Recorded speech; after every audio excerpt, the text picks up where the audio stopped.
Question number 6 आपके दे रखा है, सेल के दौरान एक दुकान सभी वस्तुओं के अंकित मूल्य पर क्या दे रही है, डिस्काउंट दे रही है 10%। जितने की है ना उसको 10% डिस्काउंट, मतलब 100 की है तो 90 में मिल रही है आपके, और इसका ये है उसका अंकित मूल्य, इस पर ये डिस्काउंट दे रही है कितना, 10%। अंकित मूल्य का मतलब होता है बुक पर इतना लिखा हुआ है, तो ये जो बुक है, बुक पर पीछे लिखा हुआ है ना 10 रुपये, ऐसे ही इस पर वस्तु पर लिखा हुआ मूल्य लिखा हुआ है, यहाँ पर पीछे लिखा हुआ है MRP, ये लिखा हुआ है। अब ये बुक नहीं है, इसकी क्या है, जीन्स और 2 कमीज है, एक तो जीन्स है और 2 कमीज है, जिसमें से प्रत्येक का अंकित मूल्य 850 रुपये है, को खरीदने के लिए ग्राहक को कितना रुपये चुकाना पड़ेगा। अब देखो, जीन्स की रेट यहाँ पर दे रखी है और कमीज की रेट आपके यहाँ पर दे रखी है अलग से, तो जीन्स का अलग निकालना है, इसका अलग, फिर बाद में दोनों का साथ में निकाल लेना।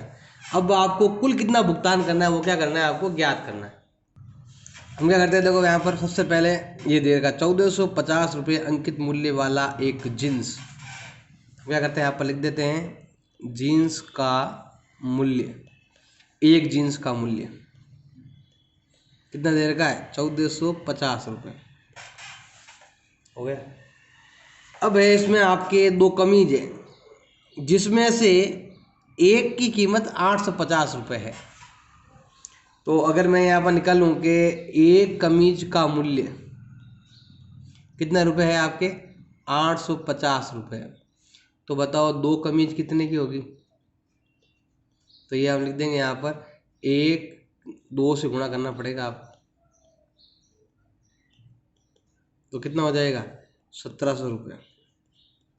उसे नहीं कहेंगे बिल बना दे फटाफट, बिल बनाएगा वो क्या कहेगा, यही बोलेगा कि 1450 इसके, 850 रुपये शर्ट के और एक 850 ऐसे, या फिर दोनों को गुणा कर लो या तीनों को जोड़ लो, गुणा करने के बाद जोड़ो, एक ही बात है, तो ऐसे जोड़ लो। ये कितने होते हैं भाई आपके, 3150 रुपये होते हैं टोटल बिल आप। अब आप कहोगे मुझे क्या दो, डिस्काउंट दो, तो डिस्काउंट ये रहा, कितना है, अंकित मूल्य का 10%, ये अंकित मूल्य है आपका, बोल क्या 10% डिस्काउंट लेना है आपको, ये है आपके जींस और दोनों का अंकित मूल्य हो गया। अब आपको देना है डिस्काउंट बट्टा, वो भी अगर रुपये में निकालना हो तो, बट्टा तो परसेंटेज देगा, रुपयों में निकालना है, तो बट्टा कितना है रुपयों में, अंकित मूल्य का कितना परसेंट, 10%। अंकित मूल्य कितना है 3150 रुपये, इंटू 10/100 का मतलब इंटू परसेंटेज हटा देंगे, 100 लग जाएगा, तो ये 2 जीरो से ये 0 कैंसिल, तो डिस्काउंट हो गया 315 रुपये। अब आपको कितना मूल्य चुकाना है, तो ग्राहक द्वारा मूल्य चुकाना है कितना, इतना रुपये बन रहा है, डिस्काउंट को काट दो, तो बचेगा यहाँ पर 5 और 4 में से 1 या 3, और यहाँ पर आ जाएगा 10 में से 3 गए 7 और ये 2, इतने रुपए आपको देने पड़ेंगे। ये होता है आपके, हाँ 11 में 3 गए 8, 2835 रुपये, 2835 इतना आपको देना पड़ेगा। ये क्वेश्चन आपके दे रखा क्वेश्चन नंबर 7, इसमें दूध वाला है, ये रहा, ये 2 भैंसे इसके पास, एक भैंस ये रही और एक भैंस ये रही, 2 भैंसे ये बेचता जाता है, तो एक पर तो है 5% का, तो बेचने का यहाँ पर विक्रय मूल्य दे रखा है, बेचने वाला मूल्य दे रखा है, खरीदा मूल्य नहीं दे रखा है, बेचने का दे रखा है। अब दोनों को वो 20,000 में ही बेच रहा है, यहाँ पर तो हो रहा है उसके लाभ और यहाँ पर हो रही है उसके हानि हो रही है, तो हमें क्या करना है, कुल लाभ या हानि क्या करनी है आपको ज्ञात करनी, कुल कितना लाभ हुआ है, कुल कितनी। तो देखो जब भी आप लाभ हानि याद करते हो तो उसके लिए क्या करना पड़ेगा आपको, क्रय मूल्य भी चाहिए और विक्रय मूल्य भी चाहिए, इन दोनों का अंतर निकालोगे तो आपको लाभ हानि मिलेगा। विक्रय मूल्य दे रखा है दोनों का 20,000 कितने हो गए 40,000। अब क्रय मूल्य भी ज्ञात करना पड़ेगा आपको, क्रय मूल्य ज्ञात कर लेंगे तो काम बन जाएगा। और यहाँ पर आपके हिंट भी दे रखा है, पहले क्रय मूल्य ज्ञात करो, मतलब कॉस्ट प्राइस कितनी है वो आपको लेनी पड़ेगी। तो स्टार्ट करते हैं। देखो अब यहाँ पर हमें क्या करना पड़ेगा, दो पार्ट करने पड़ेंगे। यहाँ पर लेते हैं हम पहली भैंस और यहाँ लेते हैं हम दूसरी वाली भैंस लेते हैं, बफेलो। अब देखो सबसे पहले आपको लिखना है यहाँ पर क्रय मूल्य। क्रय मूल्य तो है नहीं, इसका मतलब क्या हो गया भाई, यहाँ पर क्रय मूल्य की जगह क्या आएगा, आपके विक्रय मूल्य आ जाएगा। भैंस का विक्रय मूल्य कितना है, 20,000 रुपये। और यहाँ पर भी आपके भैंस का जो विक्रय मूल्य है वो कितना दे रखा भाई, आपके 20,000 रुपये। पहली भैंस पर तो क्या है भाई 5% का लाभ है और दूसरी पर क्या है भाई 10% हानि है। तो पहले पर तो है भाई आपके लाभ और दूसरे पर है भाई आपके हानि। लाभ कितना है 5, लाभ कितना हो जाएगा भाई आपके 5 हो जाएगा।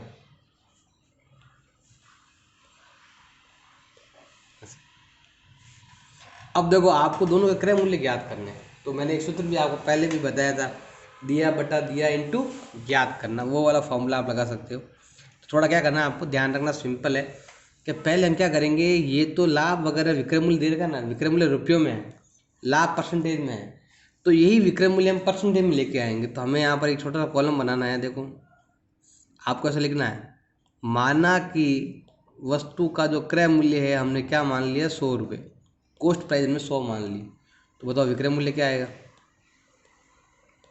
5 रुपये लाभ कमा रहे हैं ना, लाभ कमा रहे हैं तो विक्रय मूल्य कितना आना चाहिए, 100 + 5 कितने हो जाएंगे 105। और यही इसी वक्त अगर हानि होती तो क्या करते हैं, सेम लिखना है, हानि हो चाहे लाभ हो, माना क्रय मूल्य कितना 100, और अगर आपको हानि होती तो विक्रय मूल्य कितना होता, 100 में 10 रुपये कम मिलते, कितना मिलता आपको 90 मिलता। लाभ है तो विक्रय मूल्य ये है, हानि है तो विक्रय मूल्य ये है। अब एक फॉर्मूले का आपको ध्यान रखना है, दिया बटा दिया इंटू ज्ञात करना, given upon given into fine. अब अगर यहाँ पर अगर मुझे विक्रय मूल्य अगर क्रय मूल्य ज्ञात करना है तो सिंपल है, यहाँ पर ऐसा दो पार्ट तो करनी है। हम क्या करते हैं, क्रय मूल्य डायरेक्ट यहाँ पर लिख देते हैं कि भाई मुझे क्रय मूल्य चाहिए। सूत्र में क्या होता है, दिया बटा दिया, मतलब मेरे पास क्वेश्चन में रुपये क्या दिए हुए, रुपये दिया में ऊपर रुपये आते हैं, कितने रुपये दे रखे हैं 20,000 रुपये।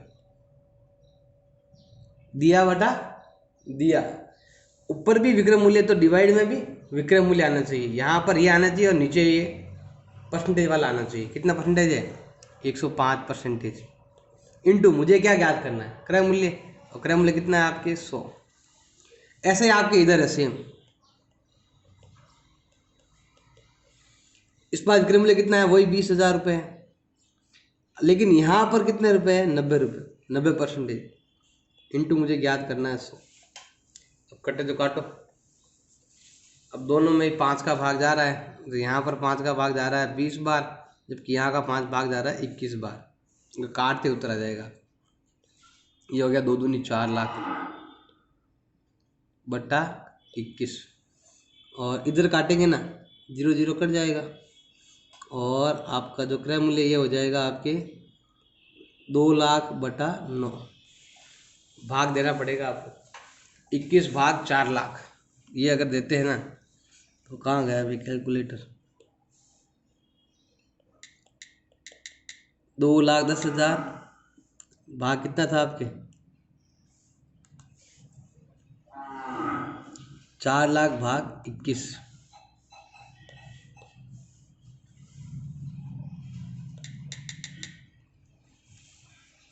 ये देख लो 4 लाख भाज्य कितना हो जाएगा अभी 21। आप अपने हिसाब से कर लेना, मैं तो यही वैसे दिखा रहा हूँ 19,047.62। इतना हार्ड आपके नहीं आता है, 19,047.62। तो मैं यहाँ लिख दूंगा 19,047.62 रुपये, इतने की भैंस खरीदी थी। अब वो पॉइंट में थोड़ा खरीदता है भैंस को, तो तो थोड़ा सा आप इजी आता है एग्ज़ाम में। सेकंड लेते हैं हम, तो वो है आपके 2,00,000 भाजक कितने आ जाएंगे 9, 22,222.22। ये हम कर देंगे 22,222.22 रुपये। तो ऊपर तो दे रखा विक्रय मूल्य, नीचे आ गया भाई आपका क्रय मूल्य। अब हम क्या करते हैं, विक्रय मूल्य ज़्यादा होगा कम होगा, पहले आपको दोनों क्रय मूल्य को जोड़ो। दोनों क्रय मूल्य 19,047.62 प्लस 22,222.22 जोड़ो। 4, 8, 9, 6, 2, 1 और 4, मतलब 41,000 में खरीदी और बेची कितने में, कितने में बेची थी 20-20 हज़ार। 20 कितना हो गया, 20-20 40,000। तो आपको क्या हुआ, खरीदी आपने 41 में, बेची आपने 40 में, तो क्या हो गया भाई आपको हानि हो गई। और कितनी हानि हो गई भाई आपको 1,269.84। इसकी जगह आप सीधा 1,270 रुपये भी आप लिख सकते हो। ये भी उत्तर राइट है, ये भी उत्तर आपके राइट है। देखिए यहाँ पर क्या कैलकुलेशन थोड़ा सा हार्ड था, एग्जाम ऐसा नहीं आता, एग्जाम ऐसे नंबर आएंगे जिसमें डिवाइड इजीली जा सके। यहाँ तो क्या है, अब एग्जाम तो चल नहीं रहे हैं, तो आपको ऐसे ही हार्ड क्वेश्चन यहाँ पर दे रखे हैं। जबकि एग्जाम ऐसा आता है कि यहाँ 21 है ना, तो यहाँ से आएगा 42,000 रुपये या 21,000 रुपये आएंगे, ऐसा लिखा हुआ आएगा, आप आराम से भाग दे सो। क्वेश्चन नंबर है अभी 8, इसमें दे देगा एक टेलीविजन जो है वो कितने का है, 13,000 रुपये का है। टीवी है 13,000 रुपये का। अब यहाँ पर आपको देना पड़ रहा है 12% बिक्री कर देना पड़ रहा है। बिक्री कर में होता है जितने का आपको माल बेचो उसमें ज़्यादा आपको पैसा देना पड़ेगा, टैक्स लगता है, तो ज़्यादा देना पड़ता है आपको पैसा। तो क्या करेंगे, ये निकाल कर इसमें ऐड कर लेंगे बस। विनोद इस टेलीविजन कितने में खरीदता है बताना है, तो बस वो टैक्स का पैसा भी देगा वो। यहाँ डिस्काउंट नहीं मिल रहा है, टैक्स देना पड़ रहा है, तो पैसा और दो। यहाँ पर देखो पहले हम लिखेंगे टीवी का मूल्य, कितने का टीवी है, 13,000 रुपये का टीवी है। अब हमें इस पर देना है बिक्री कर, कितना देना है, 12% देना है। अब ये बिक्री कर हमें रुपयों में निकालना पड़ेगा, ऐसे तो जोड़ नहीं सकते, तो हम क्या करेंगे, यहाँ पर लिखेंगे बिक्री कर, किसमें, इन रुपीज़, पैसों में लिख देना, रुपयों में। तो रुपये में कैसे निकालते हैं, जितने का टीवी है, टीवी का जितना मूल्य है ना उसका 12%। तो टीवी का मूल्य कितना है, 13,000 रुपये, बिक्री कितना है 12% बटा 100, कटे तो काट दो, ये जीरो कट गए, 12 × 13 गुणा करते 156 आता है, और जीरो का जीरो। कितने रुपए का टैक्स देना पड़ेगा आपको, 1,560 रुपये का।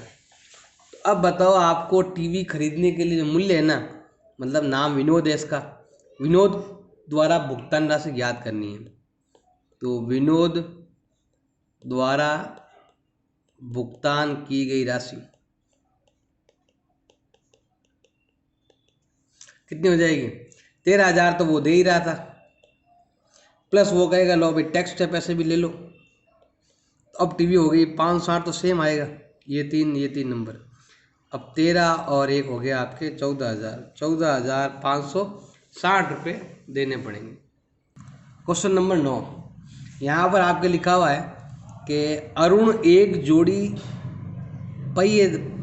पहिएदार जूते लेकर आया, आता है ना वो स्लिप करने के लिए, दौड़ने के लिए पहिए लगे हुए पैड, तो वो जूते लेके आता है और उसको मिलता है डिस्काउंट मिलने के बाद उसके द्वारा भुगतान किया गया अमाउंट ये है। तो बताओ पहले कितना था, मतलब पहले उसके बूट पर ज़्यादा रुपये लिखे होंगे, 2,000 या 2,500 लिखे होंगे, या 4,000 भी लिखे आ सकते हैं।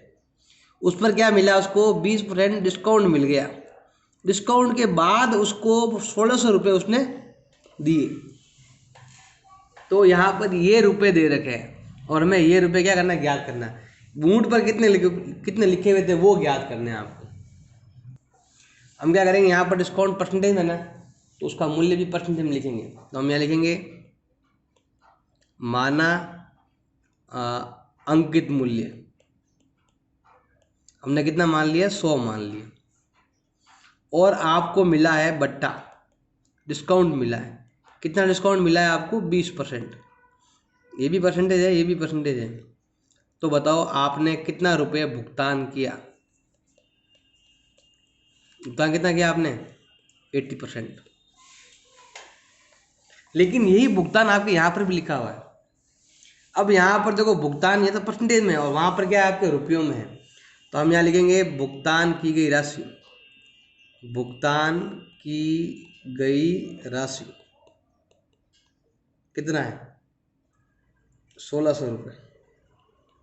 अभी अगर मैं फॉर्मूला मैंने लिखा था ना आपको, दिया बटा दिया इंटू फाइंड करना, तो कर सकते हो। देखो दिया हुआ 1600 रुपये है, तो 1600 में 1600 का भाग लगे, मतलब 1600 किसका भाग लगेगा? भुगतान में भुगतान का। तो भुगतान अपॉन भुगतान, यहाँ रुपये में, यहाँ परसेंटेज में। तो भुगतान अपॉन भुगतान इंटू कुल कितना था आपके? 100 रुपये। ऐसे भी कर सकते हो, दिया बटा दिया इंटू ज्ञात करना। यहाँ पर रुपये आते हैं, यहाँ पर भी परसेंटेज और यहाँ पर भी परसेंटेज आते हैं। और मैंने बताया इससे कर सकते हो, उत्तर आ जाएगा आपके 2000 रुपये। और एक तरीका और भी है ज्ञात करने का। तो आप ऐसे लिखोगे माना अंकित मूल्य, वो भी किस में? रुपये में लिखना है। तो ये आ जाएगा x रुपये। अब आपको भी माना, यहीं यहाँ पर भी माना था, यहाँ पर हमें परसेंटेज माना था और यहाँ में क्या मान रहा हूँ? रुपये ही मान रहा हूँ सीधा। अब देखो मुझे क्या करना है? भुगतान राशि ज्ञात करनी। मुझे क्या ज्ञात करना है? भुगतान राशि। बताओ भुगतान राशि कैसे ज्ञात करते हैं? कितना है भुगतान राशि? x का 80% है। कितना है? जितने रुपए है ना उसका 80% ही आपने भुगतान किया, तब जाके आपको 1600 रुपये आपको चुकाने पड़े। देखो ये भुगतान राशि है, चुकाया कितना? 80%, वो भी भुगतान राशि है। और ये भी क्या है? भुगतान राशि है। x का x का मतलब इंटू 80 अपॉन क्या हो जाएगा? 100 इज इक्वल टू ये 1600 रुपये। उधर जाएगा ना तो इसकी तरह हो जाएगा, 100 ऊपर 80 नीचे। सूत्र तो वही लगेगा, दिया बटा दिया इंटू, वो कर सकते हो आप। तो x का वैल्यू हो जाएगा आप कितना? 1600 इंटू 100 ऊपर जाएंगे और 80 नीचे आएंगे। तो इसका भाग इसमें जाता है आपके 2 बार। 0 0 कट गया। अब क्या बचा आपके? 2000 रुपये, क्योंकि ये 0 से ये 0 कटा था। 1 0 यहाँ, 2 0 यहाँ पर। इसका मतलब वो 2000 रुपये था। 400 रुपये डिस्काउंट मिल गए।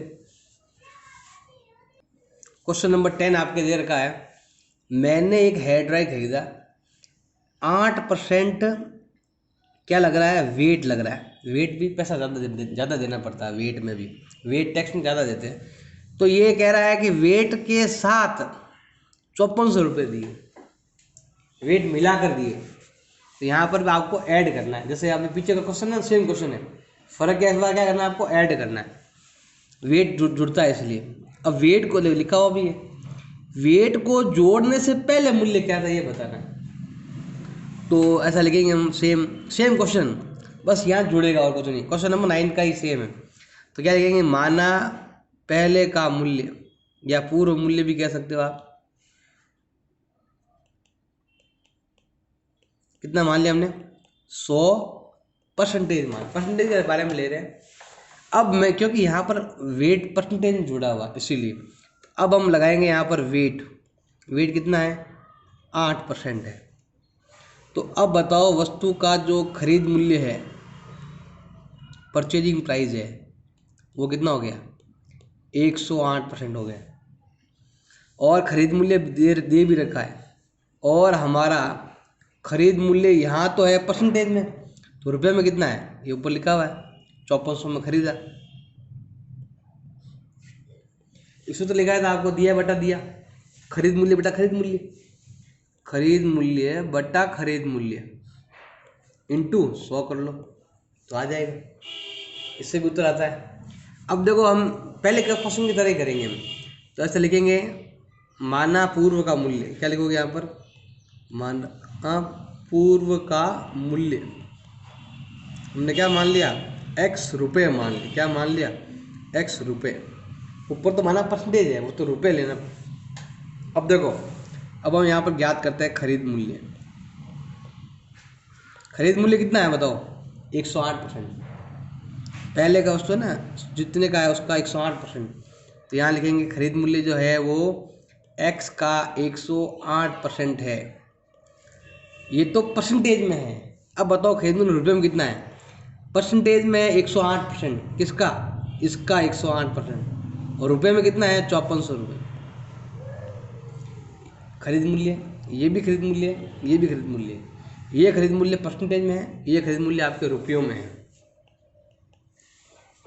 अब सॉल्व करो, उत्तर आ जाएगा। एक्स का एक्स का मतलब इंटू 108/100, उल्टा हो जाएगा इधर। तो एक्स का वैल्यू हो जाएगा 5400 इंटू 100/108। अब दोनों में ही आपके 18 का भाग जा रहा है। 18 का भाग यहाँ पर आपके जा रहा है कितनी बार? यहाँ पर 3 बार, जबकि यहाँ पर 6 बार। 3 का और जा रहा है। डायरेक्ट दे सकते हो, ये 54 का डबल है। 54 का डबल 108, तो उसको इसका भाग है 2 बार बराबर है। तो क्या आया? 2020 कितने हो गए? 10,000/2। 2 का भाग दो, 10 का आधा 5,000। वस्तु 5,000 की थी। 5,000 का 8% होता है आपके 400 रुपये। वेट लग गया 5 की चीज़ में, वेट लगाया 5,400 हो गया। 5,400 ऊपर मिल रहा है। इसका मतलब वस्तु कितने रुपए की थी? वस्तु 5,000 रुपये की थी। ये तो बस ऐसे जांच करने के लिए बताया है मैंने। उत्तर आ गया कितना? 5,000।